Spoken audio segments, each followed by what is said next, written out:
Hi everyone, today I want to show you how to make a collage on a Cyanotype. So I'm going to start with a regular piece of paper and I am going to tape it down to a rigid board. This is just a piece of thick chipboard. This is really important because the paper, when it gets wet, it tends to buckle, and this basically keeps it stretched so it doesn't warp too much. And I'm deliberately taping it a little bit over everything, so don't worry about wasting tape. So once you're done taping it, we're going to add some collage elements to it. So for this process, you're going to need matte medium, a brush, a glass or cup of water, and items that you would want to use to collage. So in this case, I just have some tissue paper and a newspaper cutout that I'm going to use. And in the interest of time, I went ahead and cut these up. You can rip, you can cut, it's really up to you. I went ahead and used the scissors and cut these and just thought about arranging them. And what's important is you have to think of the matte medium when you use it. And I'm just going to take some matte medium as kind of like it's like a sandwich, like two pieces of bread. So you want to apply it liberally to the paper and think of this as the substance that's going to glue down the piece. So I apply it and then I apply it over, and it works out all the wrinkles. You don't want it so much that it's kind of gooping up, but you don't want so little that you have pieces flapping in the wind. So if you just glue this down, it's not really glued down. You have to paint the bottom of the paper first and then glue this down. And you know, anything can really be used. I'm just using these materials. I personally love using tissue paper because it's like rippable paint. So I love how when I'm using it, again, I love this because I can lay it on top and see how I've got some bubbles through the paper. So I'm going to work that out by moving those through. But I love how it has that translucency to it. So I can decide where I put it and then lay it down and apply this, and voila. And I'm just thinking like of a balance, so maybe 3 places. I don't really have any specific goals in mind. And that's my collage.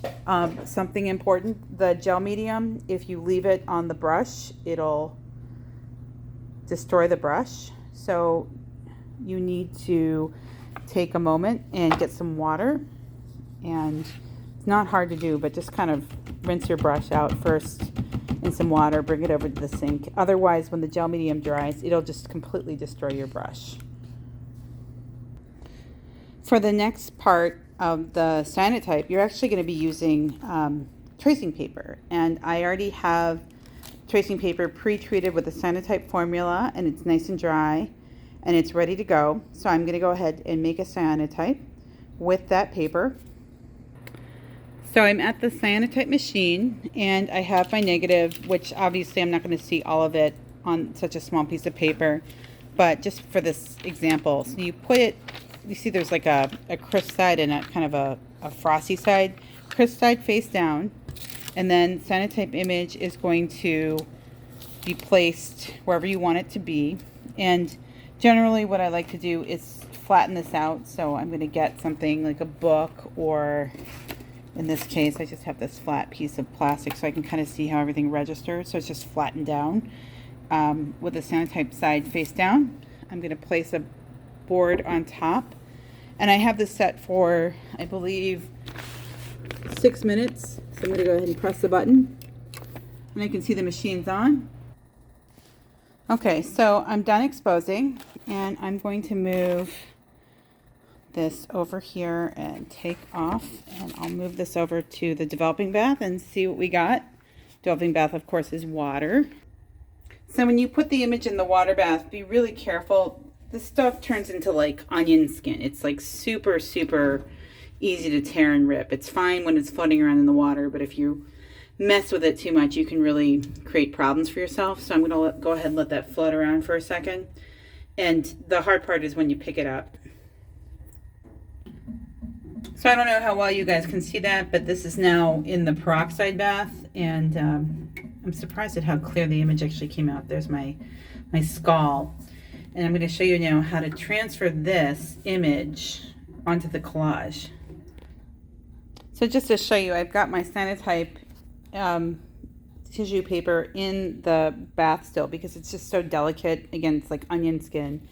I have my collage. It doesn't matter if the collage is wet or dry, by the way. It can be either. Really doesn't make a difference. But what you're going to do is coat this with gel medium first, and then you're going to move this over on top. So I'm going to start by coating this. So again, I'm using matte medium.